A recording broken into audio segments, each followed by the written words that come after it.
Welcome friends, corporate concept classes में मैं पंकज कुमार झा आपका फिर से स्वागत कर रहा हूं। आइए, हमने लास्ट क्लास में कॉन्ट्रैक्ट एक्ट के बारे में जो डिस्कशन कर रहे थे उसे फिर से आगे बढ़ाते हैं। तो लास्ट क्लास में हमने देखा था क्या कि वैदिक पीरियड में कॉन्ट्रैक्ट कैसे होता था, क्या उसके पोजीशंस थे। फर्दर हमने देखा रोमन पीरियड में। अब आगे देखते हैं हम इस्लामिक पीरियड में क्या था कॉन्ट्रैक्ट से रिलेटेड लॉ का पोजीशन, उसके प्रोविजंस कैसे क्या थे, कैसे कॉन्ट्रैक्ट गवर्न किया जाता था। तो चलिए फिर हम इसे देखते हैं। तो दोस्तों, इस्लामिक पीरियड जो है, Islamic period most of the Islamic period की बात करें तो इसमें मोस्ट ऑफ द चीजें जो है मोहम्मदन लॉ से गवर्न होता है। बड़ा ही इनका कंसाइज सा है कि मोहम्मदन लॉ इन्होंने बनाया हुआ है, इस मोहम्मदन लॉ में सब कुछ को डाला हुआ है और ये उससे बाहर नहीं जाना चाहते हैं। ये आज आपने अभी देखा भी होगा कि हमारे देश में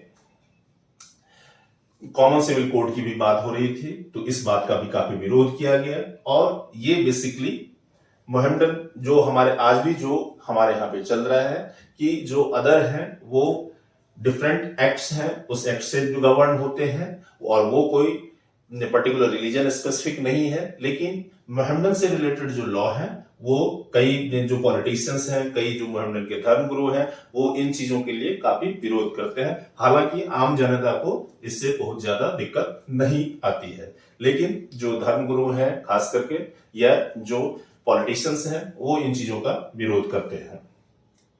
आइए हम प्रोविजन की बात करें। तो इस्लामिक पीरियड में जो था, ये मैंने क्या बताया आपको कि मोस्ट ऑफ द जो प्रोविजंस हैं वो सारे के सारे मोहम्मदन लॉ से गवर्न होते हैं। अरबिक में एक वर्ड था और था क्या है भी, अक्द। अक्द मीन्स क्या है? अक्द, AQD, जिसका मीनिंग होता है कंजंक्शन, जिसका मीनिंग होता है कंजंक्शन। तो कॉन्ट्रैक्ट के लिए यही वर्ड यूज किया गया है, अक्द। ये क्या कहता है कि conjunction of proposal and acceptance is a contract. ये और प्रपोजल को, प्रपोजल ये तो हो गया कंजंक्शन। कंजंक्शन क्या कहता है? It connotes conjunction of acceptance, proposal and acceptance is contract. Proposal को यहां पे क्या कहा जाता है? प्रपोजल को लफ्ज कहा जाता है और एक्सेप्टेंस को क्या कहा जाता है? कबूल। इस वर्ड से आप तो सभी लोग वाकिफ होंगे, क्या है? कबूल। ये दोनों जब मिलते हैं तो क्या बन जाता है? अक्द, यानी कॉन्ट्रैक्ट। इसके लिए इस मोहम्मदन लॉ के हिसाब से किसी भी कॉन्ट्रैक्ट के लिए, किसी भी अक्द के लिए जो प्रपोजल और एक्सेप्टेंस का कंजंक्शन होना चाहिए, और इसे और क्या चीज चाहिए होता है? इसे चाहिए होते हैं मिनिमम 2 पार्टीज, जो आज के भी कॉन्ट्रैक्ट एक्ट में है, रोमन पीरियड में भी आपने देखा, वैदिक पीरियड में भी देखा कि 2 पार्टीज। दूसरी बात कहता है meeting of mind, meeting of mind, that is consensus, consensus ad idem. Meeting of mind on what? On the terms of the agreement, यानी कि जो भी एग्रीमेंट आप करने जा रहे हैं उस पे क्या चीज होना चाहिए? जो पार्टीज हैं उन पार्टीज का मीटिंग ऑफ माइंड होना चाहिए, यानी उनको टर्म्स एंड कंडीशंस क्लियर होनी चाहिए। तो इस्लामिक पीरियड मोहम्मदन लॉ के हिसाब से किसी कॉन्ट्रैक्ट के लिए क्या क्या चीजों की जरूरत पड़ती है? प्रपोजल की, एक्सेप्टेंस का, 2 पार्टीज का और meeting of mind on the terms of the agreement. तो ये चीजें जब होती है तब उसे क्या कहा जाता है? Contract. Like others, Mohammedan law में भी कुछ कॉन्ट्रैक्ट्स को वॉइड माना गया है, मुस्लिम लॉ में भी कुछ कॉन्ट्रैक्ट को वॉइड माना गया है। वो कौन कौन से कॉन्ट्रैक्ट हैं उसको हम लोग अभी यहां पे देखते हैं। तो सबसे पहला क्या है, रिबा अल फदल। रिबा अल फदल ये है क्या, ये कह रहा है कि कोई भी कॉन्ट्रैक्ट, कोई भी एग्रीमेंट, कोई भी contract which produced unlawful excess in exchange of contract counter values in contemporaneous transaction. अब इसमें से दो चार वर्ड समझना है कि सबसे पहले क्या है, रिबा अल फदल, ये अरबिक वर्ड है, और दूसरा वर्ड इसमें आपको क्या चीज समझना है, कंटेम्पोरेनियस। कंटेम्पोरेनियस,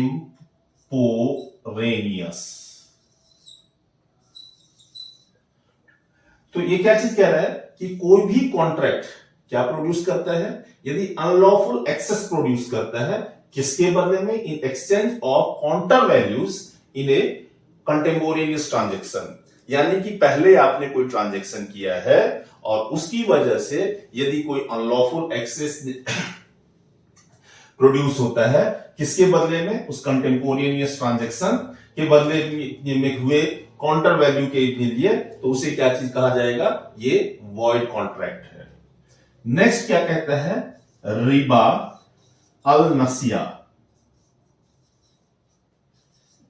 यहां पे फिर ये क्या चीज कहता है, अनलॉफुल गेन जो है सो किसी कॉन्ट्रैक्ट से होता है without completing the exchange of counter value. यानी कि दोनों पार्टी ने अपना ऑब्लिगेशन जो है सो पूरा कंप्लीटली नहीं किया है और एक पार्टी ने जो है सो यहां पे अनलॉफुल गेन कर लिया है, तो उसे उस कॉन्ट्रैक्ट को भी इनवैलिड कॉन्ट्रैक्ट माना जाएगा। नेक्स्ट है क्या, रिबा अल जहिलिया। ये भी प्री हिस्टोरिक रिबा है।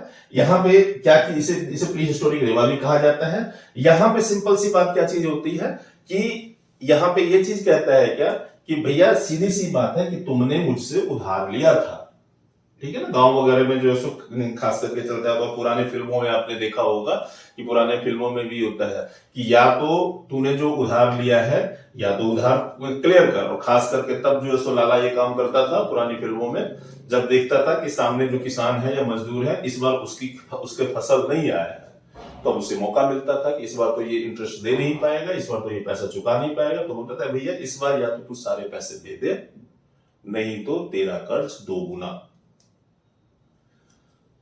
तो ये चीज जो है रिबा अल जहिलिया, तो इस चीज के तहत इसे भी कहा जाता है अनलॉफुल कॉन्ट्रैक्ट है। इस तरह से नहीं चलेगा।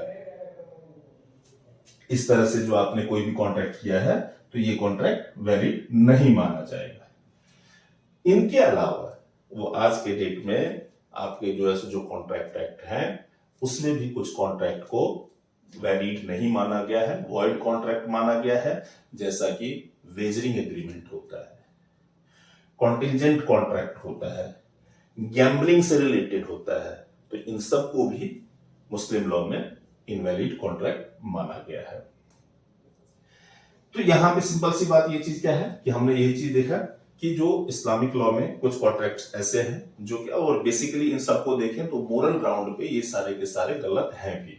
तो मोरल ग्राउंड्स पे जितना है कि आपने ये चीज देखा कि रिबा अल फदल है, रिबा अल नस्या है, रिबा अल जहलिया है, तो ये जो भी कॉन्ट्रैक्ट्स हैं इन सब कॉन्ट्रैक्ट्स पे आप देखोगे तो ये सब जो सो मोरली और एथिकली गलत है।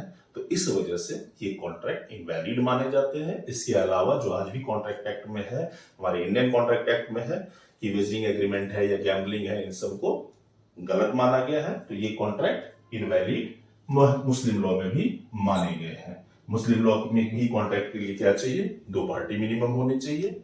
दूसरी बात क्या चीज कहता है कि मीटिंग ऑफ माइंड होना चाहिए, प्रपोजल होना चाहिए, एक्सेप्टेंस होना चाहिए, तो then it will be called a valid contract. अब हम यदि टाइप्स की बात करें, जो इस्लामिक कॉन्ट्रैक्ट के टाइप्स होते हैं उसकी बात हम यदि करें,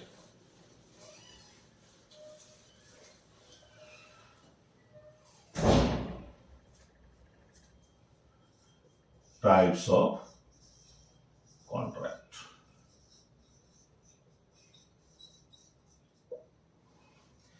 तो टाइप्स ऑफ इस्लामिक कॉन्ट्रैक्ट की बात यदि हम करते हैं तो यहां पे एक है क्या, alienation. Alienation alienation of property.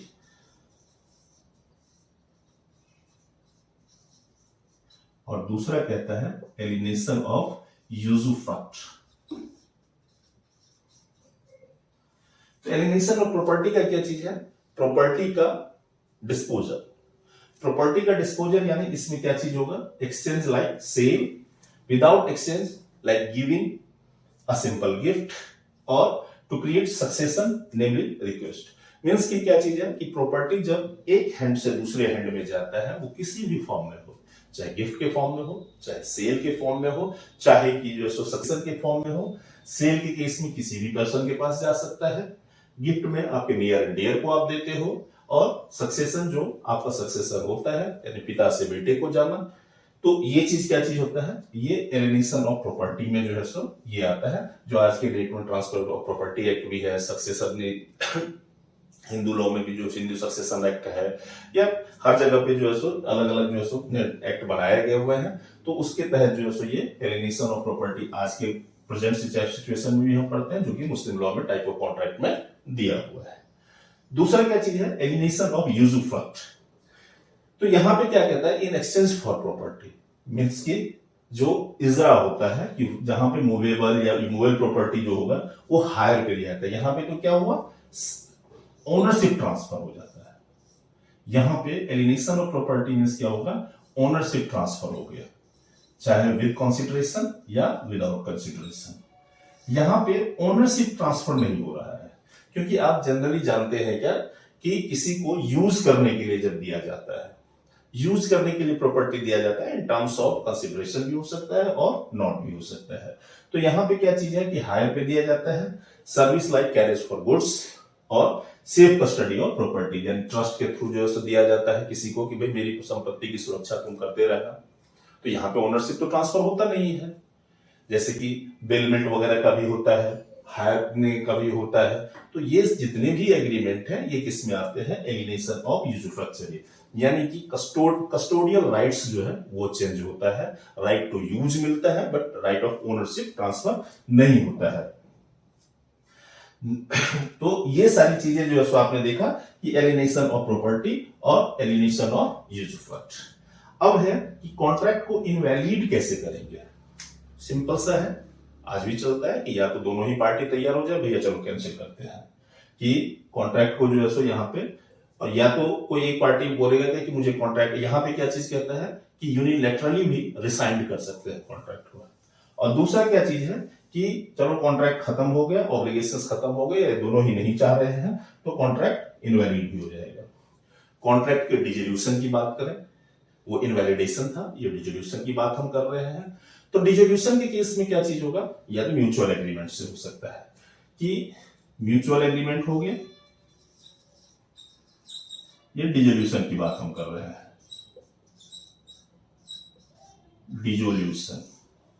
Dissolution की बात करते हैं, या तो म्यूचुअल एग्रीमेंट्स हो गए, या इधर ऑफ द पार्टी अब कॉन्ट्रैक्ट के लायक रहा ही नहीं, या ये वो कि रहा ही नहीं, या तो डेथ हो गई उसकी, या सब्जेक्ट मैटर जो है वही डिस्ट्रॉय हो गया। फॉर एग्जाम्पल सपोज करो कि आपने जो है सो किसी के साथ कोई फ्लैट जो है सो बेचने का कॉन्ट्रैक्ट किया था, अब पता चला क्या कि वो फ्लैट ही जो है नहीं रहा, अब अर्थक्वेक आया, टूट गया। तो ऐसे सिचुएशन में क्या चीज कहते हैं कि जब अब कॉन्ट्रैक्ट किसके लिए, या डेथ हो गई किसी पार्टी की, कौन करेगा कॉन्ट्रैक्ट? या सब्जेक्ट मैटर खत्म हो गया हो, या तो पार्टी टू द कॉन्ट्रैक्ट खत्म हो गए हो, या तो म्यूचुअल एग्रीमेंट हो गया हो, या तो cancellation by termination by either party, और नहीं तो कहता है कि dissolution by termination of contract.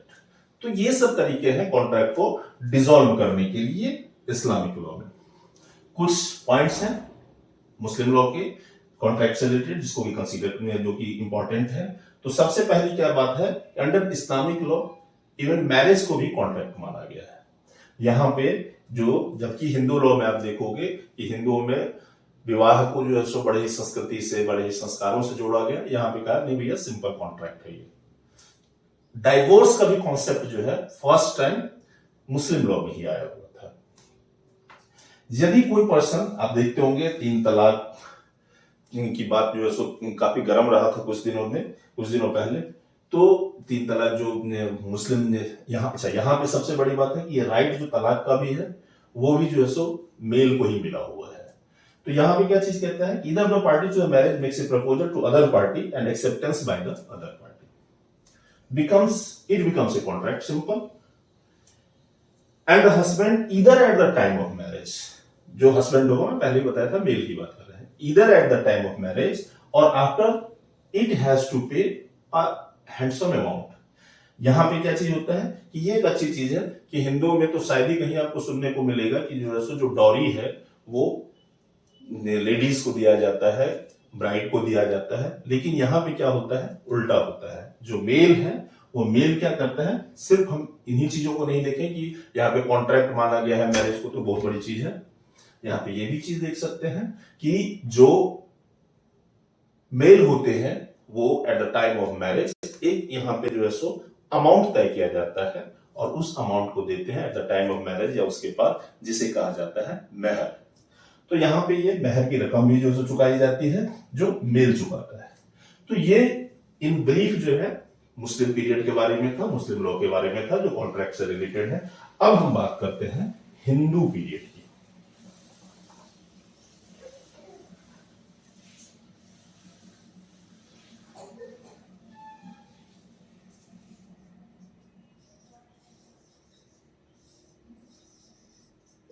Hindu period की बात करते हैं। हिंदू पीरियड जो है या हिंदू संस्कृति जो है, इसमें आते हैं तो जो कॉन्ट्रैक्ट है वो कॉन्ट्रैक्ट बेसिकली जो है ये इससे रिलेटेड जो प्रोविजंस हैं ये बेसिकली क्या है, मनुस्मृति से लिया गया है। किससे लिया गया है, मनुस्मृति से। तो ये मनुस्मृति जो है इसमें एक जो आज के भी कॉन्ट्रैक्ट में आपको देखने को मिलते हैं, वो अब सीधी सी बात है कि हमने इस्लामिक पढ़ा, रोमन पढ़ा, वैदिक पीरियड पढ़ा, हिंदू भी पढ़ रहे हैं, ब्रिटिश भी आप पढ़ोगे, तो इस सब में आप एक चीज देखोगे क्या कि जो मोस्ट ऑफ द प्रोविजंस हैं कॉन्ट्रैक्ट एक्ट के, वो बहुत सारी चीजें इनमें भी थे। जैसे मुस्लिम लॉ में भी है, और मुस्लिम लॉ ऐसा नहीं है कि जो सो आज बना हुआ है, जो इस्लामिक पीरियड जब स्टार्ट हुआ था तब से बना था, यानी कई सैकड़ों साल हो गए। हिंदू लॉ उससे भी पुराना है, क्योंकि हिंदू रिलीजन जो है वो इस्लाम से भी पुराना है। तो ये चीजें क्या है, और उन सब में आप देखोगे जो आज के कॉन्ट्रैक्ट एक्ट में प्रोविजंस है वो कहीं ना कहीं इन सब में भी है। तो हिंदू लॉ में जो है ना एक कॉन्सेप्ट आपने देखा, जैसे मीटिंग ऑफ माइंड है, कंसेंसस एट इडम है, फिर जो है सो वाइडेबिलिटी ऑफ द कॉन्ट्रैक्ट की बात भी की गई है। इसी तरह से हिंदू पीरियड में जो कि लिया गया था कहां से, ये लिया गया था मनुस्मृति से। मनुस्मृति से इसमें कॉम्पिटेंस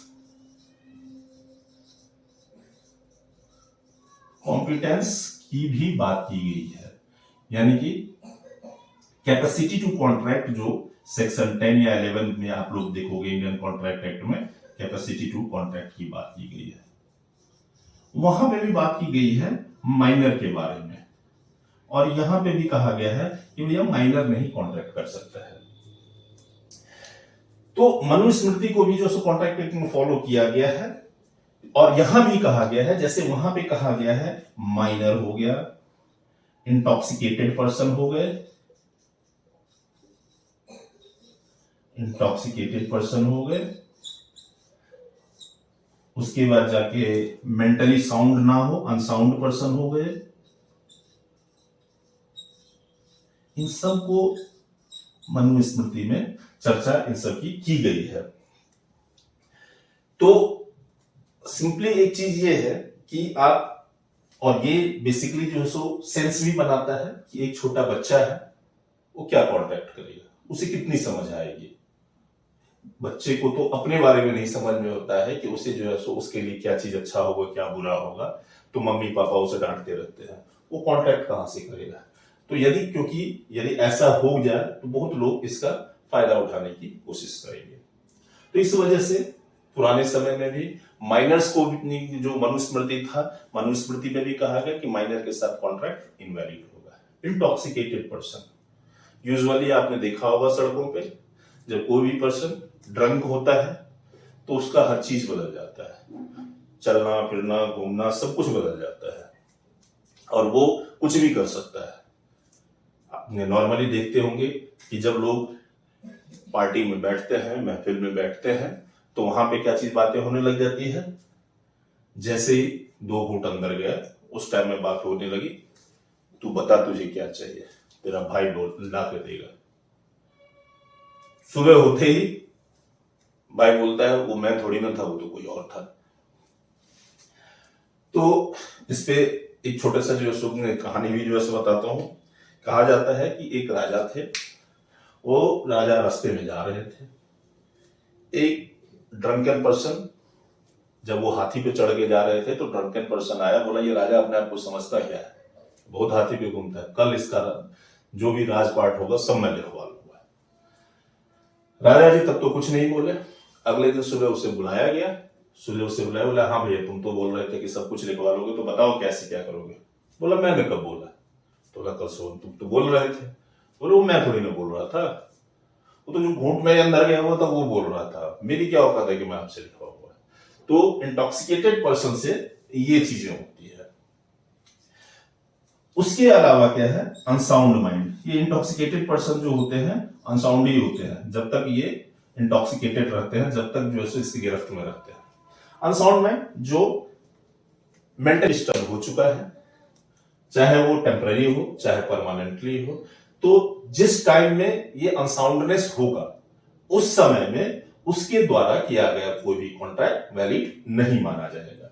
तो हमने ये चीज देखा गया कि जो माइनर हो, इंटॉक्सिकेटेड हो, अनसाउंड पर्सन हो, ये मनुस्मृति में भी कहा गया था और ये आपके कॉन्ट्रैक्ट एक्ट में जो हम पढ़ेंगे आगे उसमें भी दिया गया हुआ। बस थोड़ा सा अंतर क्या है कि जो कॉन्ट्रैक्ट एक्ट में माइनर में बताया गया है वो up to the age of 18 बताया गया है, बिलो एज ऑफ 18 बताया गया है। जबकि जो नारद स्मृति है, जो मनुस्मृति में लिया गया था, उसमें कहा गया कि मां के गर्भ से लेकर के 8 साल तक का जो बच्चा होगा उसे क्या मानेंगे, उसे माना जाता था यहां पे कि वो जो है इन्फेंट है, और 8 साल से लेकर के 16 साल तक के जो बच्चे हैं उसे माना जाता था चाइल्ड है। तो खैर यहां से तो हमें कॉन्ट्रैक्ट एक्ट के लिए कोई लेना देना नहीं है, क्योंकि शेक्सपियर ने भी तो जो है सो पूरी लाइफ को जो है सो 7 पार्ट में बांट दिया हुआ है कि पहले इन्फेंट होगा, फिर जो है सो वो चाइल्ड होगा, फिर स्कूल गोइंग बॉय होगा, फिर लवर बॉय होगा, फिर ये होगा, फिर वो होगा। तो उन सब चीजों से तो हमें लेना देना नहीं है, हमें लेना देना है कि माइनॉरिटी कब खत्म होगी। तो मनुस्मृति में जो लिया गया था वो नारद स्मृति से लिया गया था, और उसके हिसाब से 16 इयर्स ऑफ एज में माइनॉरिटी खत्म हो जा रही थी। तो उसमें थोड़ा सा यहां पे बदलाव क्या है कि यहां पे कहा गया है क्या कि 18 इयर्स की एज में आपकी माइनॉरिटी खत्म होती है, तब आप कॉन्ट्रैक्ट कर सकते हो।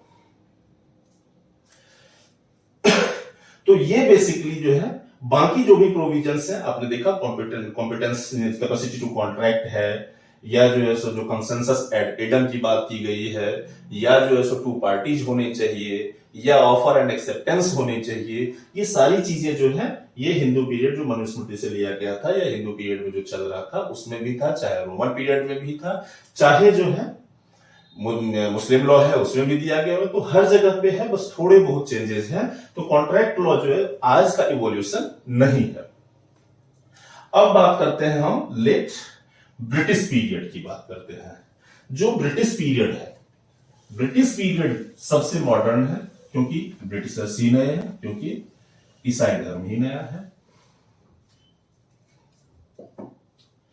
ब्रिटिश पीरियड की बात हम करें, यानी कि इंडिया में जो ब्रिटिश पीरियड चला था उसकी बात कर रहे हैं, ना कि हम क्रिश्चियनिटी की बात कर रहे हैं।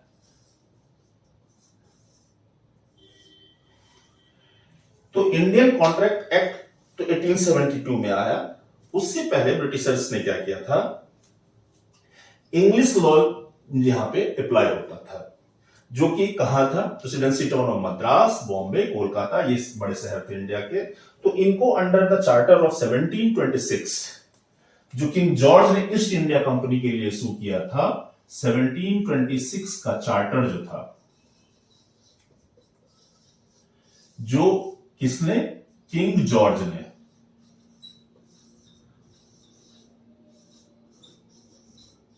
किसके लिए?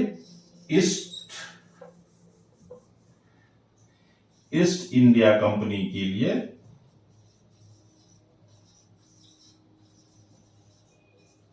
इशू किया था। वही जो है सो इन्होंने क्या किया, प्रेसिडेंसी टाउन ऑफ, क्योंकि उस समय में इनके लिए तो मेनली यही तीन थे, presidency town of Madras which is now called Chennai, Bombay which is now what called Bombay, Mumbai now called, and Kolkata which was called earlier Calcutta. तो ये इन्होंने वही लागू कर दिया था। इनका जो एग्जेम्पशन था, वो एग्जेम्पशन क्या था कि promises are generally unenforceable and then create exceptions for promises thought desirable to enforce। लेकिन जहां पे other party, one of the parties is from either of the region, like one party of is Hindu and other is Muslim, तो वहां पे क्या था, in that case the law of the defendant to be used। Means कि इन्होंने एक चीज ये बनाया था कि यदि मान लेते हैं क्या कि दो पार्टी ने कॉन्ट्रैक्ट किया है, क्योंकि तो बेसिकली इससे क्या समझ में आता है कि इन्होंने कोई स्पेसिफिक लॉ नहीं बनाया था, इस पे जो लॉ है वही प्रिवेल कर रहा था। तो इन्होंने क्या कहा था कि नॉर्मली तो जो प्रोमिसेस होंगे वो एनफोर्सेबल नहीं है, लेकिन यदि कभी एनफोर्सेबिलिटी की जरूरत पड़ती है तो वहां पे आप क्या करोगे कि देखेंगे कि यदि दोनों एक ही है तो जो उसमें कंसर्न लॉ होगा वो एप्लीकेबल होगा, लेकिन दोनों में से दोनों पार्टी डिफरेंट रिलीजन से बिलोंग करते हैं, in that situation what will happen, in that situation defendant का जो रिलीजन होगा तो उसका जो लॉ कह रहा होगा वही लॉ यहां पे एप्लीकेबल होगा। मैटर को जो गवर्न जो कर रहा था वही सिंपल सा है, justice, equity and good conscience के बेसिस पे। प्रोसीजर तब तक हुआ जब तक कि इंडियन कॉन्ट्रैक्ट एक्ट एग्जिस्टेंस में नहीं आ गया था, तब तक के लिए रहा। अब हम बात करते हैं इंडियन कॉन्ट्रैक्ट एक्ट का उद्भव, evolution, existence of Indian contract act, ये कैसे कैसे हुआ था। तो इसके लिए जो हुआ था, इंडियन कॉन्ट्रैक्ट एक्ट को जो ड्राफ्ट किया गया था, थर्ड लॉ कमीशन, जो इंडियन लॉ कमीशन था, इन्होंने ईयर 1861 में इसे ड्राफ्ट किया था। कहां पे? इंग्लैंड में। ऑब्वियसली उस टाइम में तो हम कुछ कर ही नहीं सकते थे, हम स्वतंत्र नहीं थे, हमारा कोई अपना रूल नहीं चल पाता था, तो उस टाइम में तो जो होता था सब ब्रिटिशर्स ही कर रहे थे। तो उन्होंने इंग्लैंड में इंडियन लॉ कमीशन, जो थर्ड लॉ कमीशन था, उसके थ्रू इसे ड्राफ्ट करवाया था। कब करवाया था? 1861 में ड्राफ्ट करवाया था। जो इंडियन कॉन्ट्रैक्ट बिल था, ऑब्वियसली एक्ट बनने से पहले कोई भी क्या होता है, बिल होता है। इसने एक ही बिल में, एक ही कानून में contract act, sale of goods act, contract of agency, partnership, सारी चीजों को कॉन्ट्रैक्ट, जो आज के डेट में आप पढ़ते हो, special contract, contract of indemnity, contract of guarantee, contract of agency, contract of bailment, इन सारी चीजों को आप स्पेशल कॉन्ट्रैक्ट में पढ़ते हो। ऑब्वियसली पार्टनरशिप एक्ट के लिए नया एक्ट है, अलग से अलग है, 1932। तो इन सबको इन्होंने क्या किया था, एक ही में मर्ज किया हुआ था। एक्ट जो है यहां पे आया 1872 में। कब आया? 25 अप्रैल। तो यहां पे पहले तो जो है सो वेरियस एक्ट्स जो थे वो इसमें था। एक्ट आया 1872 में, 25 अप्रैल 1872 में आया ये, और 25 अप्रैल 1872 में आया, और इन सभी चीजों को लेकर के ही आया था। ये तो आया, और इसे जो है इफेक्टिव कब से किया गया था? सितंबर 1872 में इसे 1 सितंबर 1872 में इसे इफेक्टिव किया गया था। लेकिन लोगों को लगा भाई ये बहुत बड़ा एक्ट बन जाएगा और इस तरह से जो नहीं चल पाएगा, तो फटाफट जो था सेल ऑफ गुड्स एक्ट,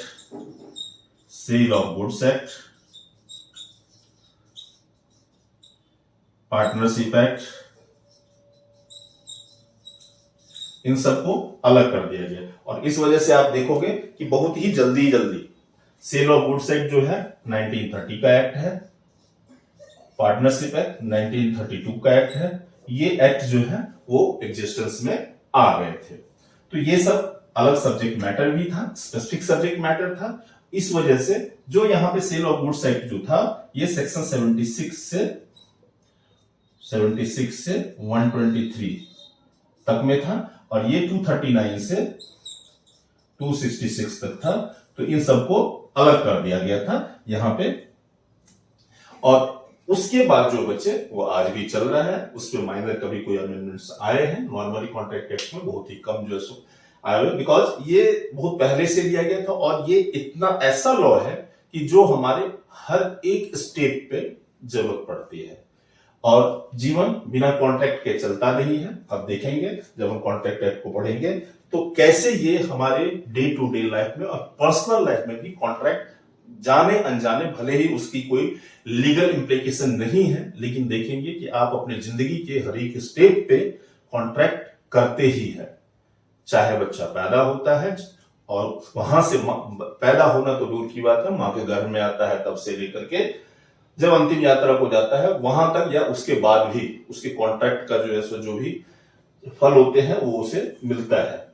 तो इस एक्ट को हम डिटेल में नेक्स्ट क्लास में डिस्कस करेंगे। आई होप कि जो हिस्ट्री है इसकी वो आपको क्लियर हुआ होगा, इंटरेस्टिंग लगा होगा। यदि इसके बारे में और कुछ आप जानना चाहते हैं तो again I will say that you can write in the comment box of our channel, that is ccc.pkjha@gmail.com and the YouTube channel is Corporate Concept Classes by CS Pankaj Kumar Jha, आपका फ्रेंड।